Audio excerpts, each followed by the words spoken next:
ಪ್ರತಿಭಟನೆ ಮಾಡ್ತೀವಿ ಅಂದ್ಬಿಟ್ಟು ನೀವು ಪ್ರೆಸ್ ಮೀಟ್ ಮಾಡಿರಿ ಸರ್. ಈ ಬಗ್ಗೆ ಜಿಲ್ಲಾಧಿಕಾರಿಗಳು ಕರೆದು ನಿಮ್ಮ ಜೊತೆಗೆ ಮಾತಾಡಿದ್ರು. ಏನು ಮಾತಾಡಿದ್ರು, ನಿಮ್ಮ ಒಂದು ಇದು ಏನು ಅನ್ನೋದ್ರ ಬಗ್ಗೆ ಹೇಳಿ ಸರ್. ಶ್ರೀ ಮಲೆ ಮಹದೇಶ್ವರ ಕ್ಷೇತ್ರ ಅಭಿವೃದ್ಧಿ ಪ್ರಾಧಿಕಾರದ ಸ್ವಚ್ಛತಾ ಪೌರ ಕಾರ್ಮಿಕರನ್ನು ಕಾಯಂ ಮಾಡಬೇಕು ಅಥವಾ ಪ್ರಾಧಿಕಾರದಿಂದ ನೇರ ಪಾವತಿ ಮಾಡಬೇಕು ಅಂತೇಳಿ ನಾವು ಹಲವಾರು ವರ್ಷದ ಬೇಡಿಕೆ ವಿಚಾರವಾಗಿ ನಾವು ಮಾಡಿದ್ರೂ ಕೂಡ ನಮಗೆ ಯಾವುದೇ ರೀತಿ ಆಗಲಿಲ್ಲ ಅಂಥೇಳಿ ದಿನಾಂಕ 20/10/2025 ಸೋಮವಾರ ನಾವೆಲ್ಲ ಕೆಲಸ ಕಾರ್ಯಗಳನ್ನು ಸ್ಥಗಿತ ಮಾಡಿ ಅನಿರ್ದಿಷ್ಟ ಕಾಲ ಮುಷ್ಕರ ಅಥವಾ ಪ್ರತಿಭಟನೆ ಮಾಡೋಣ ಅಂತ ತೀರ್ಮಾನ ಮಾಡಿದ್ದು. ಅದೆಲ್ಲ ತಾವು ಪತ್ರಿಕೆ ಮತ್ತು ಮಾಧ್ಯಮಗಳಲ್ಲೆಲ್ಲ ಸುದ್ದಿ ಆಯಿತು. ಮತ್ತು ಈ ವಿಚಾರ ನಾವೆಲ್ಲ ಸಜ್ಜಾಗಿದ್ದು ಸೋಮವಾರ ಎಲ್ಲ ಕೆಲಸ ಕಾರ್ಯಗಳನ್ನು ನಾವು ಸ್ಥಗಿತ ಮಾಡಿ ಬೃಹತ್ತಾಗಿ ಪ್ರತಿಭಟನೆ ಮಾಡೋಣ. ಎಲ್ಲ ಪೌರ ಕಾರ್ಮಿಕರು, ಸ್ವಚ್ಛತಾ ಕಾರ್ಮಿಕರು, ಕಾಯಂ ಕಾರ್ಮಿಕರು ಮತ್ತು ಅವರ ಕುಟುಂಬ ಸಮೇತ ಈ ಸರ್ಕಾರನ ಗಮನ ಸೆಳೆಯುವ ಸಂಬಂಧಪಟ್ಟ ಅಧಿಕಾರಿಗಳಿಗೆ ನಾವು ಗಮನ ಸೆಳೆಯೋಕ್ಕೋಸ್ಕರ ಮಾಡೋಣ ಅಂತಂದು ಅಧಿಕಾರಿಗಳಾದ ಶ್ರೀಮತಿ ಶಿಲ್ಪಾ ನಾಗ್ ಮೇಡಮ್ ಅವರವರು ನಮ್ಮನ್ನು ಆಹ್ವಾನಿಸಿ ಇವತ್ತೊಂದು ಸಭೆ ನಡೆಸಿಸ್ಕೊಟ್ರು.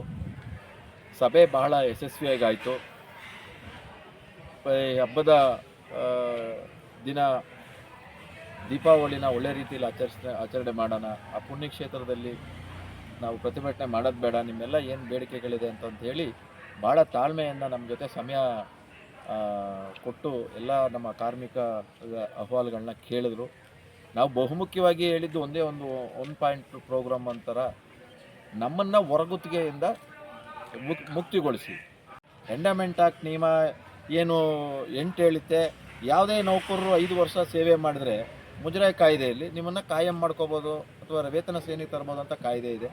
ಒಂದು ಕಡೆ ನೀವು ಇದು ಎಂಡಮೆಂಟ್ ಇದಕ್ಕೆ ಬರಲ್ಲ, ಮುಜರಾಯಿ ಕಾಯ್ದೆಗೆ ಬರಲ್ಲ ಅಂತ ಒಂದು ಕಡೆ ಹೇಳ್ತಾರೆ, ಇನ್ನೊಂದು ಕಡೆ ಇದು ಸಪ್ರೇಟಾಗಿ ಒಂದು ಪ್ರಾಧಿಕಾರ ಆಗಿದೆ ಅಂತ ಹೇಳ್ತಾರೆ. ಇದು ನಮಗೆ ವ್ಯತ್ಯಾಸ ಆಗಿ ಅದನ್ನೆಲ್ಲ ಮನವರಿಕೆ ಮಾಡಿಕೊಟ್ಟಾಗ ಮಾನ್ಯ ಜಿಲ್ಲಾಧಿಕಾರಿಗಳು ಇಲ್ಲ ತಕ್ಷಣದಲ್ಲಿ ಸಣ್ಣ ಪುಟ್ಟ ವ್ಯತ್ಯಾಸಗಳೇನಿದ್ರು ಸಣ್ಣ ಪುಟ್ಟ ನನಗೆ ಅಧಿಕಾರದಲ್ಲಿ ಯಾವುದಾಗುತ್ತೆ ನಾನು ಈ ಕ್ಷಣದಲ್ಲೇ ಮಾಡಿಕೊಡ್ತೀನಿ, ಈ ಒಳ ಗುತ್ತಿಗೆನ ರದ್ದು ಮಾಡಿ ಇನ್ನೂ ಅದರಲ್ಲಿ ಏನು ಅನುಕೂಲ ಮಾಡಬೇಕು ಅದನ್ನು ನಾನು ಸರ್ಕಾರಕ್ಕಾಗಲಿ ಸಂಬಂಧಪಟ್ಟಿದ್ದ CM ಅವರು ಈಗಾಗಲೇ ನಮ್ಮ ಮಲೆ ಮಹದೇಶ್ವರ ಶ್ರೀ ಕ್ಷೇತ್ರದ ಕ್ಷೇತ್ರಾಭಿವೃದ್ಧಿ ಪ್ರಾಧಿಕಾರದ ಅಧ್ಯಕ್ಷರು, ಈ ಜಿಲ್ಲಾ ಉಸ್ತುವಾರಿ ಸಚಿವರಾದಂಥ ಕೆ ವೆಂಕಟೇಶ್ ಸಾಹೇಬರು ಕೂಡ ಉಪಾಧ್ಯಕ್ಷರಾಗಿದ್ದಾರೆ. ಅವರೊಟ್ಟಿಗೆ ನಾನು ಚರ್ಚೆ ಮಾಡಿ ನಾನು ಪ್ರಪೋಸಲ್ನ ಇವತ್ತೇ ರೆಡಿ ಮಾಡೋಕ್ಕೆ ಸಂಬಂಧಪಟ್ಟ ಏನು ಪ್ರಾಧಿಕಾರದ ಕಾರ್ಯದರ್ಶಿಗಳಾದಂಥ ರಘುರವ್ರಿಗೆ ಮಾತಾಡಿ ಅವರು ಈಗಾಗಲೇ ಪ್ರಪೋಸಲ್ನ ಇವತ್ತು ಸಂಜೆ ಒಳಗಡೆ ರೆಡಿ ಮಾಡಿ ನಾವು ಸರ್ಕಾರಕ್ಕೆ ಕಳಿಸೋಣ, ನೇರ ಪಾವತಿ ತರೋಣ. ಅವ್ರು ಇಲ್ಲದಿದ್ದರೆ ಕಾರ್ಮಿಕರು, ಪೌರ ಕಾರ್ಮಿಕರು ಸ್ವಚ್ಛತಾ ಕೆಲಸ ಮಾಡಲಿಲ್ಲ ಅಂದರೆ ದೇವಸ್ಥಾನಕ್ಕೆ ಅಷ್ಟೊಂದು ಶುಚಿತ್ವ ಇರಲ್ಲ, ಆದಾಯ ಬರೋಕ್ಕೆ ಅವರು ಒಂದು ಕಾರಣ. ಅವ್ರ ಆರೋಗ್ಯ ಕಾಪಾಡೋಣ. ಅವ್ರಿಗೇನು ತಿಳ್ಕೊಂಡು ಈ ಮೈಸೂರು ಮಹಾನಗರ ಪಾಲಿಕೆಯಲ್ಲಿ ಆಯುಕ್ತರಿದ್ದರೂ ಕೂಡ ನಮ್ಮ ಕಾರ್ಮಿಕರ ಪರವಾಗಿ ಒಳ್ಳೆ ಕೆಲಸ ಮಾಡಿದ್ದಾರೆ. ಹಾಗಾಗಿ ಅವ್ರ ಮೇಲೆ ನಂಬಿಕೆ ಇಟ್ಟು ಏನು ನಾವು 20/10/2025 ಸೋಮವಾರ ನಾವೇನು ಪ್ರತಿಭಟನೆನ ಹಮ್ಮಿಕೊಂಡಿದ್ದ ಪ್ರತಿಭಟನೆನ ನಾವು ಮುಂದೂಡಿದ್ವಿ. ನಾವು ಅದನ್ನು ಸಾರಾಸಗಟಾಗಿ ತಳ್ಳಾಕಿಲ್ಲ. ಮೇಡಮ್ ಅವರು ನಾವು ಭರವಸೆ ಕೊಟ್ಟಿದ್ದಾಗಿ ನಮ್ಮ ಸಂಘಟನೆಯವರು ಕಾರ್ಮಿಕರೆಲ್ಲ ಮಾತಾಡಿ ಸ್ವಲ್ಪ ತಾತ್ಕಾಲಿಕವಾಗಿ ಇದನ್ನು ಮುಂದೂಡಿದ್ದೀವಿ ಅಂತ ಪ್ರತಿಭಟನೆ ಮಾಡಲ್ಲ, ಸದ್ಯಕ್ಕೆ ತಾತ್ಕಾಲಿಕವಾಗಿ ಮುಂದೂಡಿದ್ದೀವಿ ಅಂತ ನಿಮ್ಮ ಮೂಲಕ ಈ ಮುಖೇನ ತಮಗೆ ತಿಳಿಸ್ತಾ ಇದ್ದೀನಿ. ತಮ್ಮ ಹೆಸರು? ನನ್ನ ಹೆಸರು DR ರಾಜು, ಕರ್ನಾಟಕ ರಾಜ್ಯ ಪೌರ ಕಾರ್ಮಿಕ ಸಂಘದ ರಾಜ್ಯಾಧ್ಯಕ್ಷ.